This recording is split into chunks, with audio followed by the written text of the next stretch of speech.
Bismillahirrahmanirrahim. Assalamualaikum warahmatullahi wabarakatuh.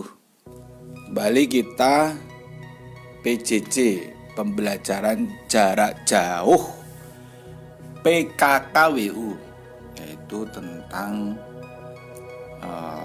menganalisis produk sama pemasaran. Namun sebelumnya mari kita berdoa terlebih dahulu. Bismillahirrahmanirrahim.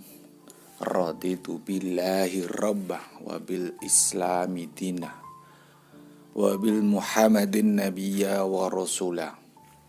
Rabbi zidni ilman warzuqni fahman. Amin ya rabbal alamin. Baik, untuk sahabat pintar Indonesia dan Winscriber semua, mari kita menginjak ke kompetensi dasarnya. Apa kira-kira kompetensi dasar yang akan kita bahas di PJJ kali ini, yaitu 3.9 mengenai menganalisis produk. Oke, menganalisis produk. Jadi produk-produk yang akan kita pasarkan itu harus dianalisa dulu. Kira-kira produk ini cocok untuk dipasarkan di mana, terus customernya siapa, dan mungkin waktu yang tepat. Sedangkan untuk kompetensi dasar 4.9 yaitu melakukan pemasaran produk ya. Jadi setelah analisisnya produk sudah kita tentukan, baru kita melakukan pemasaran produk. Nah, ini pemasaran produk nih penting. Baik, selanjutnya yaitu apakah ini? Mari kita pelajari. Ini masuk di bagian PKKWU, namun untuk membuat sahabat pintar semua, yang pertama yaitu memiliki strategi pemasaran yang efektif. Ya. Jadi strategi pemasaran ini penting sekali. Apalagi di sini ada unsur penekanannya, yaitu pemasaran yang efektif. Yang kedua yaitu menentukan sistem pemasaran. Jadi sistem pemasarannya itu harus kita tentukan. Sistem pemasaran yang digunakan ini penting sekali. Penting sekali. Terus yang ketiga, memasarkan produk. Jadi setelah memilih strategi pemasaran yang efektif, baru kita menentukan sistem pemasarannya. Setelah sistem pemasarannya ini juga sudah kita pastikan apa yang digunakan, baru kita memasarkan produk. Nah, itu semua merupakan indikator pencapaian kompetensi. Jadi kalau sahabat pintar Indonesia sudah bisa melakukan 3 unsur ini, berarti indikator kompetensi PKKWU-nya sudah tercapai. Baik, kita lanjutkan. Selanjutnya kita akan membahas yang pertama, yaitu nanti akan menjelaskan pengertian pemasaran. Ya, ini. Tolong untuk sahabat pintar semuanya yang memang nanti butuh dicatat, mulai sekarang disiapkan alat tulisnya, ya, agar saat nanti dijelaskan itu bisa. Dan juga Kalau perlu di pause, terus nanti diulang lagi sampai jelas. Yang kedua, memilih strategi pemasaran yang efektif. Nanti kita belajar strategi-strategi pemasaran yang efektif itu kayak apa.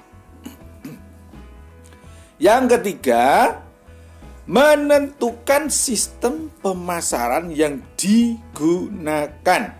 Ya, sistem pemasaran digunakan itu apa saja? Nanti kita jelaskan ya.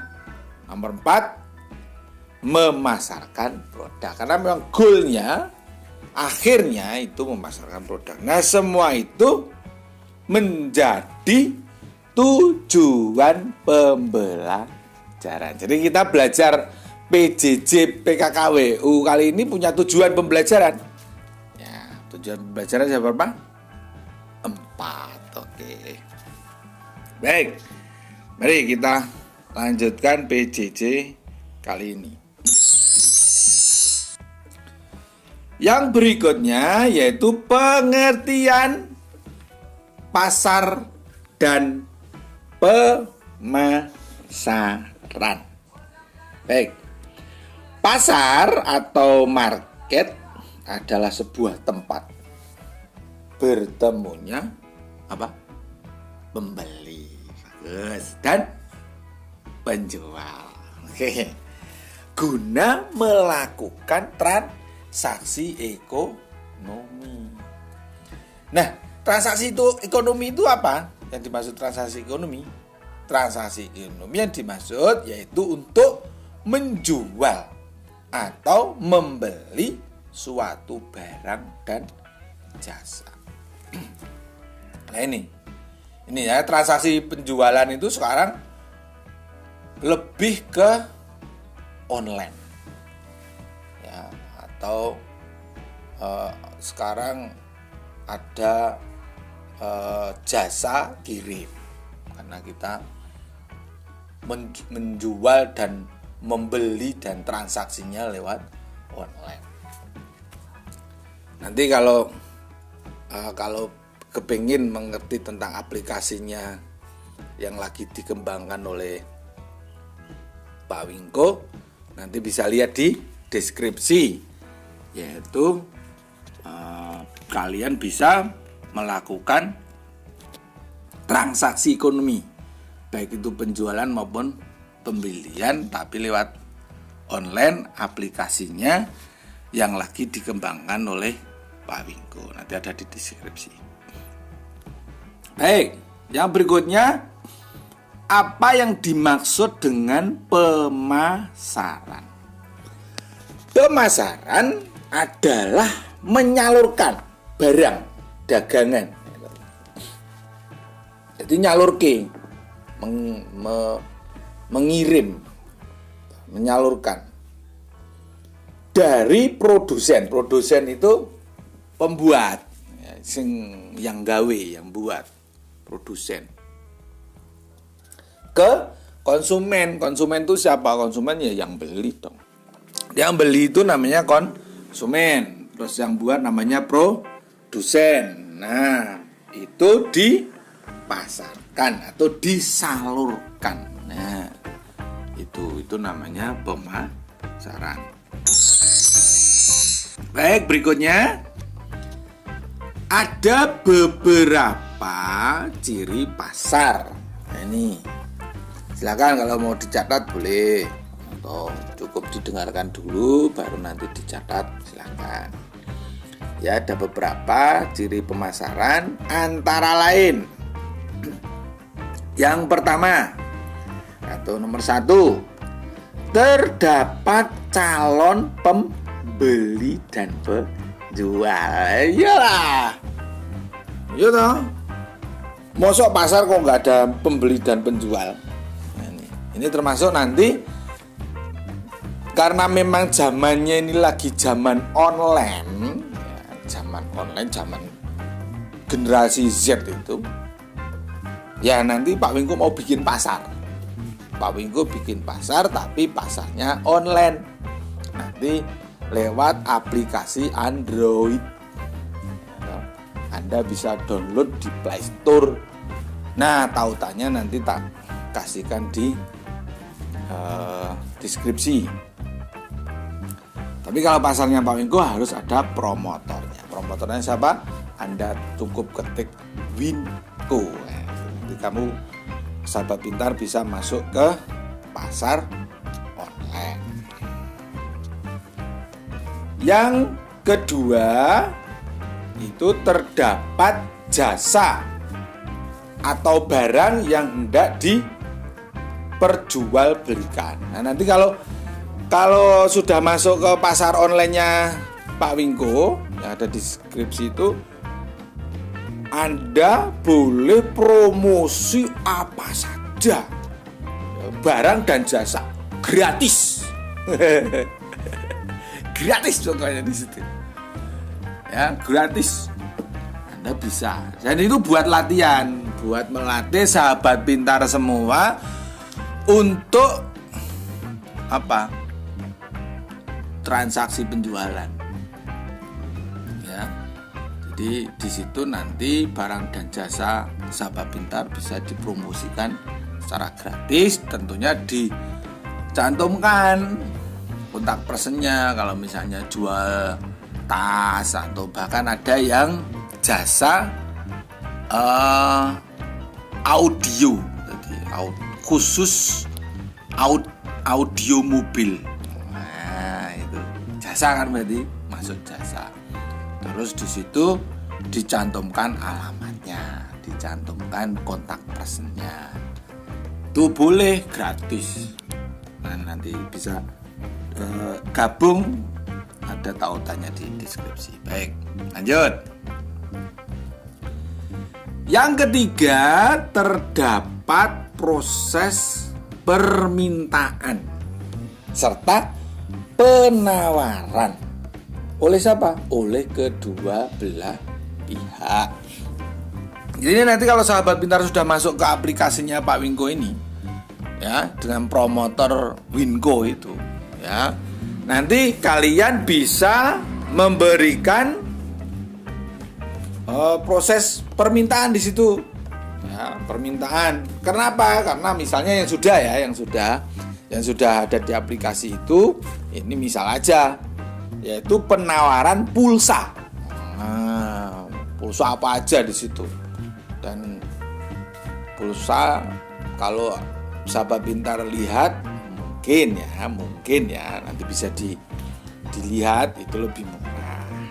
Oke, kita lanjutkan untuk yang berikutnya, yaitu nomor 4. Terdapat interaksi antara pembeli dan penjual. Nah, nanti ini yang saya contohkan memang di aplikasi ya. Memang sekarang lagi model pemasaran online. Pak Wingko lagi menciptakan pasar online. Jadi kayak Shopee tapi kalau Shopee kan mall. Anggap taruh kata itu kayak mall lah. Kalau ini enggak. Tempat Pak Wingko ini pasar itu gambarannya kayak gitulah. Jadi aturannya tidak terlalu jelimet gitu, mumet, gampang. Nah, di situ harus terdapat interaksi. Nah, kalian kalau udah masuk situ bisa berinteraksi, yaitu ada kontak nomor WA-nya, nomor yang bisa dihubungi, yaitu antara pembeli dan penjual. Ya, kalau sahabat pintar menjadi pembeli ya berarti menghubungi. Kalau penjual ya berarti dicantumkan nomornya di situ, dicantumkan. Baik itu secara langsung maupun tidak langsung. Kalau secara langsung ya ketemuan COD-nen. Kalau tidak langsung ya cukup WA-an. Baik, selanjutnya yaitu tentang apa? Ada beberapa fungsi pasar, ya. Beberapa fungsi pasar, antara lain fungsi distribusi produk. Jadi pasar itu mendistribusikan produk. Apa yang dimaksud distribusi? Yang dimaksud distribusi yaitu menyalurkan barang atau jasa yang diproduksi oleh produsen kepada para konsumen. Itu jadi fungsi pasarnya apa? Menyalurkan. Nah, nanti di aplikasinya Pak Wingko ini juga bisa menyalurkan karena ada jasa yang menyalurkan. Saya mengirim, ada yang nanti mengirim barang tentunya, bukan jasa ya. Baik. Fungsi yang berikutnya yaitu fungsi promosi. Wah, yo jelas banget ya fungsi promosi itu. Nah, di pasar online-nya Pak Wingko ini promosinya gratis, gratis. Jadi kalau kalian kok nggak masuk di aplikasi pasar online-nya Pak Wingko ini, wah, ketinggalan nanti. Ketinggalannya apa? Ya kan memang sekarang modelnya lagi pasarnya itu pasar online, pasar online. Ya, ini semua Pak Wingko lakukan agar pembelajaran PKKW ini lebih kekinian. Nah, yang dimaksud fungsi promosi itu, fungsi pasar merupakan tempat berkumpulnya para konsumen yang merupakan penghuni pasar di situ, yang merupakan penghuni pasar. Fungsi penyerapan tenaga kerja itu setau, ya, jelas. Begitu kalian masuk ke pasar, ya, masuk ke pasar online-nya Pak Wingko itu sekaligus menjadi tenaga kerja, tapi sistemnya tenaga kerja online. Nah, itu karena menjual produk dan mungkin menawarkan produk, dan juga kalau menjadi promotor. Ini konsep menyerap tenaga kerja. Kalau menjadi promotor nanti akan mendapatkan cashback lah atau fee lah dari setiap transaksi yang dilakukan.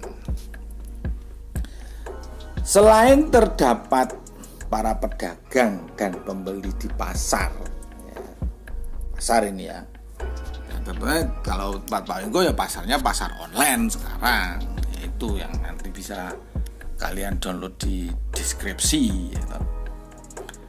Juga banyak terdapat pihak lain yang dapat terlibat dalam kegiatan ekonomi. Misalnya kalau di pasar yang tidak online ya, pasar manual, itu ada tukang sapu ya, terus ojek. Nah, kalau di tempat aplikasinya Pak Wingko ini yang pasar online ini ya ada ojek online gitu.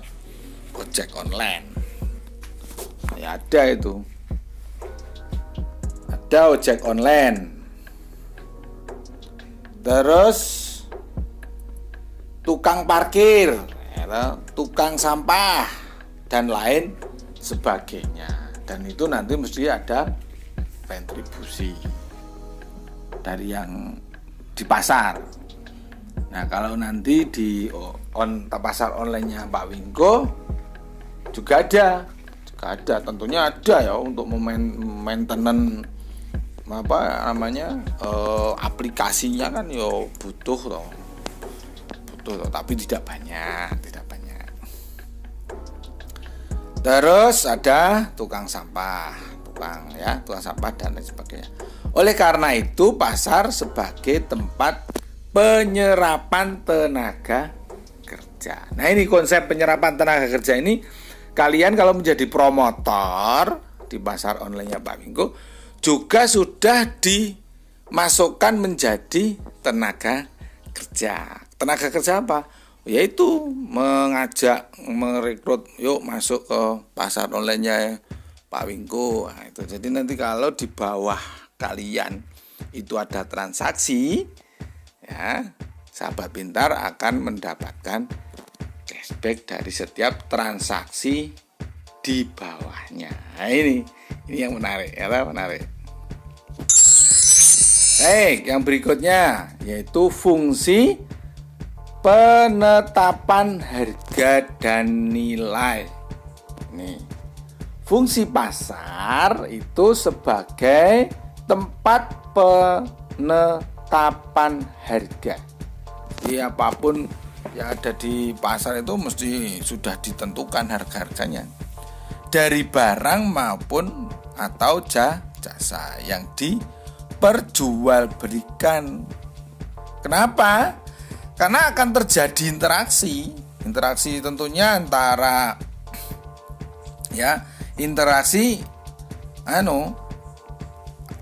serta adanya kesempatan itu dari interaksi antara pembeli dan penjual. Ini fungsi kenapa harus ada penetapan harga. Harganya kudu jelas, harus itu. Oke, paham ya? Lanjut. Menyediakan barang dan jasa guna masa mendatang. Lo jelas atau pasti pasar kok, maksud nggak ada barang, nggak ada jasanya. Ya pasarnya gimana? Nah di situ mesti pasar itu memiliki peran sebagai fasilitator. Fasilitator itu yang memfasilitasi. Nah pasarnya online Pak Wingko ini memfasilitasi sahabat pintar Indonesia berkumpul di pasar, ya, fasilitasi berkumpul. Nah caranya berkumpul itu harus ada promotornya. Itu harus ada promotornya. Nah promotornya yang ngajak itu siapa? Nah itu untuk maksudnya Pak Wingko itu untuk apa? Penyerapan tenaga kerja. Itu ya sebagai fasilitator. Guna apa? Guna mengelola. Di situ kan ya kalau di pasar manual ada tabungan, ada investasi itu, atau mungkin pasar modal gitu. Tapi kalau ini untuk mengelola potensi kemampuan sahabat pintar semua dari kita untuk kita. Nah ini jenis-jenis pasar, ya, yaitu pasar menurut kegiatannya itu dibagi menjadi 2. A yaitu pasar nyata atau konkret, yaitu tempat pertemuan antara pembeli dan penjual melakukan transaksi secara langsung, konkret. Gimana kalau pasar biasa itu barang yang diperjualbelikan juga tersedia di pasar, contohnya swalayan dan pasar tradisional. Terus yang B, pasar tidak nyata atau abstrak, yaitu sebuah pasar di mana terdapat para pedagang yang tidak menawar berbagai jenis barang yang dijual serta tidak ada pembeli secara langsung, namun hanya menggunakan surat, ya, surat dagangan atau surat dagangan, contohnya pasar online. Oke, jadi ya cuma gambar-gambar saja. Nanti di pasar online-nya Pak Wingko ini ada di deskripsi itu ya, menggambar-gambar saja. Terus pasar modal, itu online, pasar falas, pasar ono saham, itu namanya pasar abstrak. 2 jenis pasar menurut cara transaksinya itu dibagi menjadi berapa? Oke, 2. Yaitu 1 pasar tradisional, yaitu tadi, yaitu pasar yang sifatnya tradisional di mana para pembeli dan penjual dapat saling tawar menawar secara langsung, ya, secara langsung. Berbagai jenis, ya, barang yang diperjualbelikan merupakan barang yang berupa barang kebutuhan pokok sehari-hari, ya, barang kebutuhan pokok sehari-hari. Yang kedua yaitu pasar modal. Ya, pasar modal yaitu pasar yang sifatnya modern, di mana terdapat berbagai macam barang yang diperjualbelikan dengan harga yang sudah pas dan dengan layanan sendiri. Ya, apa contohnya? Contohnya pasar atau mall dan banyak lagi. Baik, untuk sahabat pintar semua, di akhir kesempatan PJJ kali ini coba terangkan menurut kalian sendiri. Coba terangkan di kolom komentar, yaitu ada berapa fungsi pasar. Ada berapa fungsi pasar. Dan yang paling penting, fungsi pasar itu untuk apa? Nah, jangan lupa ketik nama, oke, ketik kelas, ketik asal sekolahnya. Dan silahkan Anda download di Play Store atau klik tautannya itu untuk masuk ke pasar online-nya Pak Wingko. Jangan lupa tulis promotornya siapa? Promotornya yaitu ketik WINKO atau ketik Winko. Baik, dari saya cukup sekian. Saya akhiri. Wabil taufik wal hidayah. Wassalamualaikum warahmatullahi wabarakatuh. Jaga kesehatan, jangan lupa bahagia.